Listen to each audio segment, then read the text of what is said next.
here in VS Code, I have a simple Flutter app running, and I've done a few things to keep us moving. I've added a Google font dependency and set the text name to Inter. I've also added a couple of images that we'll be using for this tutorial. In the home of our app, we have an empty scaffold, and this is where we will start from to build our onboarding page. Now let's have a look at the page we'll be building once again. This is what we have. Now in order to build this page, we are first going to divide the screen into two equal parts. So the top part here will be for the image, and the down part here will be for our text and also our swipeable view. Now let's do this quickly. So within the body, we are going to have a column, and this column will have two main children. So the first child will be a container, and the second child will also be a container. Now, how do we divide the screen into two equal parts? We are going to use an expanded widget. So let's wrap this container in an expanded widget, and let's also wrap this in an expanded widget. Now, how do we know these widgets share the same space? So let's give a color to each container, and now we can see that the page is shared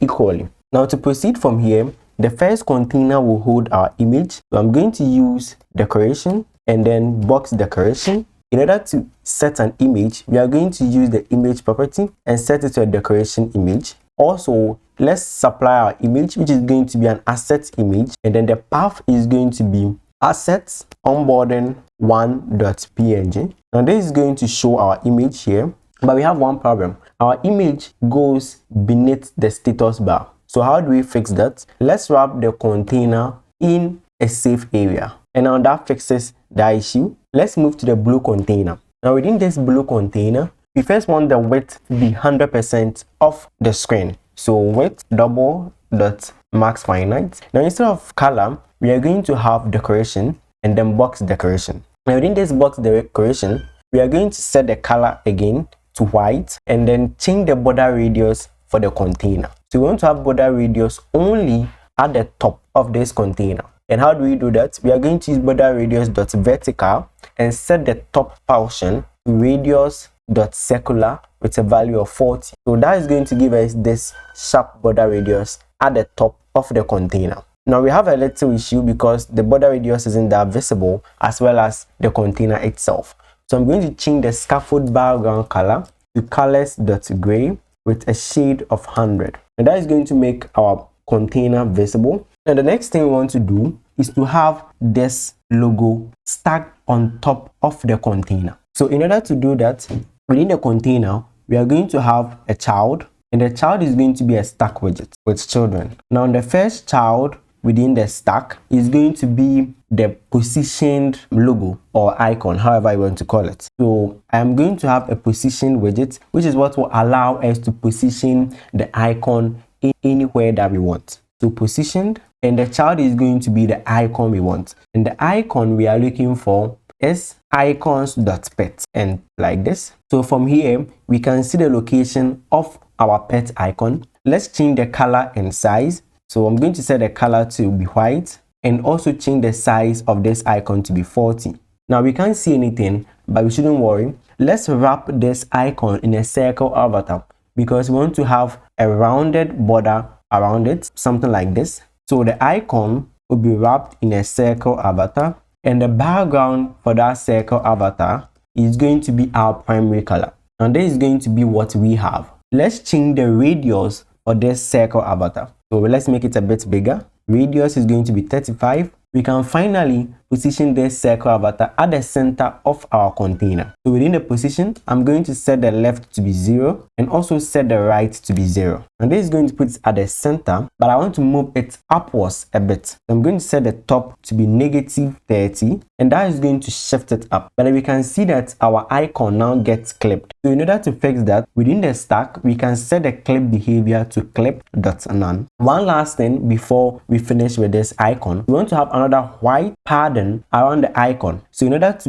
do that, I'm going to wrap the circle avatar in another circle avatar and give it a bigger radius like 40, and also change the color for this circle avatar. So that's going to be background color, and set it to colors.white. And that is going to be it for this logo. The next thing we are going to have down here is going to be a column that holds our text. So after the logo, and I'm going to collapse this, we can have our text in a column. So I'm going to have another column here with children. Now within this column, the first child, if you look at it, is going to be the text we have over here. So pets that fit your lifestyle. I'm going to copy this text and then put the text over here. Now immediately we realize we have a problem. Our column, or the next child after the positioned, doesn't respect the position widget because it doesn't know that there is an icon over here. So how do we fix that? Let's wrap the column in a padding widget and give it a padding all around of 50. So you can give it any value that feels good, but then change the padding top to a much bigger value. Push everything downwards. Copy it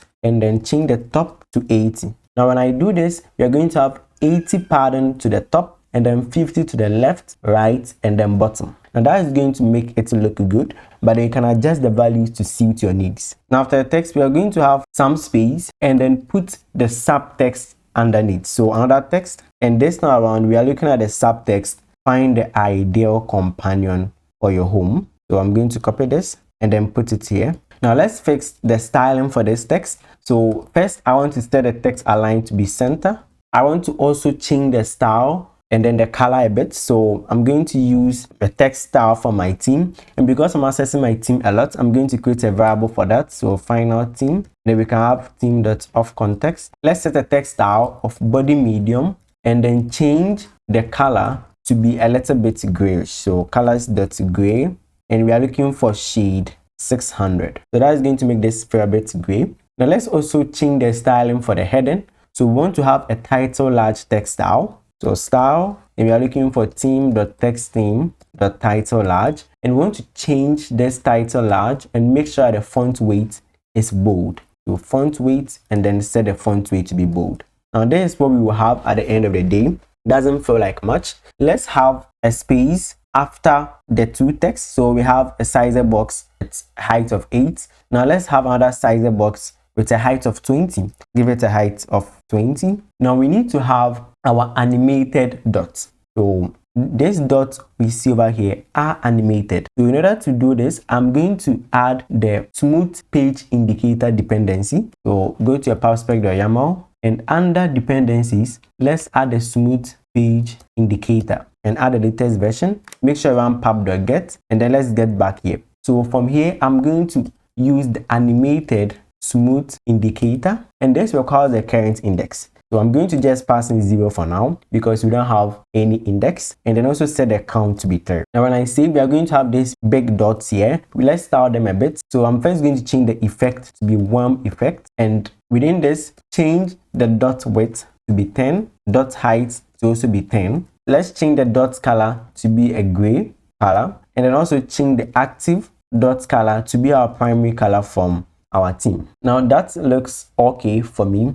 Let's finally have another sizer box, the height of 20 after this, and then have our button. So for our button, we are going to use a filled button. Compress will do nothing for now. The text is going to be get started, and this is what we have. Let's focus on styling what we have at the moment. So within the fill button, I am going to use style and set it to filled button dot style from. I want to change the size of this button, so I'm going to use the property fixed size. So the width is going to be 100%, which is double the max finite, and the height is going to be 50. Next, we are going to change the text style as well, and I'm going to use a label large text style for my theme, and I want to change the font weight to be bold. So font weight, and set it to font weight dot bold. Now that is going to look okay. The last thing we want to do with this button is to change the shape of the button. I'm going to specify shape and then set it to a continuous rectangle border shape, and border radius in this case is going to be border radius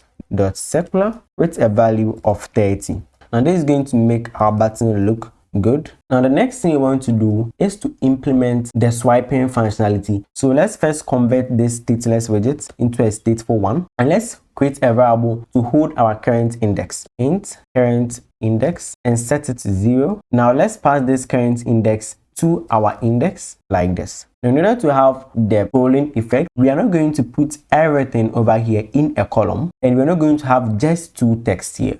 So we are going to have a list of text that we can scroll through, just like you saw in the intro video. So how do we do that? I'm first going to create a structure for these onboarding items. So down here, or it could be anywhere, I'm going to create a simple class called onboarding item, and this will have the title for the onboarding. It will have the description as well, and then we will have an image for that particular item. Now let's generate a constructor for this. So onboarding item will require all of this. Now at the top here, under the state, I'm going to create a list of onboarding items, and then I'm going to call it items. Now let's have 3 onboarding items. Each of them will have a title, description, and then an image representing that onboarding item. So quickly, we are going to have 3 of these, with a title, description, and then an image. Now, when it comes to the count, which is the number of dots we want to have, we want to set that to the number of items we have, items.length. So in that case, when we update our onboarding items, the number of dots change as well. And after this, we want to have a page view that will allow us to scroll through the list of onboarding items we have. So within the column, instead of having these 2 texts, I'm going to remove them like this. Now we are going to have a page view here. So page view, and we are looking for the builder version of the page view. So this item builder is supposed to return the UI we want, but then the text can't just hang around. It has to be within a parent widget. So this time around, we are going to use a column to house the text we just copied, and then we put our 2 texts here. So we have page view, and then it returns these 2 texts which we just copied, but then within a column. Now we have an error because the text has disappeared, including our button as well, and the reason is that this is a scrollable widget nested within a column. So in order to specify how much space this scrollable widget should take, we need to wrap it in an expanded or flexible widget, and I'm going to choose flexible in this case. And now the page view knows how big it can be, so we can swipe like this, but we still see the same text. So how do we fix that? We first have to pass in the number of items we have, which is number of onboarding items. So I'm going to pass that as the item count, and whenever a page is changed, we want to update the current index, which is the page we have gone to. So there is a callback here called on page changed, and that is going to give us the new index, and we can then set state and change our current index to the new index from the page changed callback. Now we swipe, realize that everything works well. Now there is one last thing we need to fix. This takes too much space. Dividing it equally wasn't really a good idea. So how do we fix that? Because we are using an expanded widget, it's not a big deal. All we have to do is to specify the space or the height for this container. I'm going to set the height over here to a value of 370, which looks okay, and then remove this expanded widget. So now we have 370 minus the full space available, and that will be given to this image. Now we don't want this asset image over here to also be static. So how do we change it? We are going to pass in the active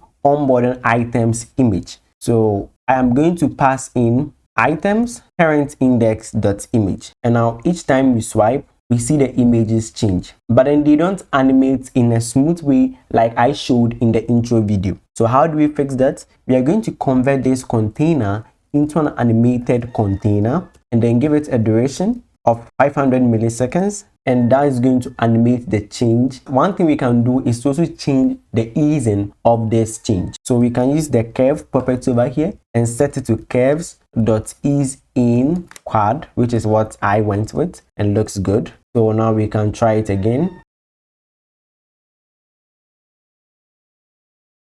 That is all for this onboarding tutorial. If you really enjoyed it and want to see more content like this, please hit the like button and subscribe. Thank you very much for watching, and I'll see you in the next one.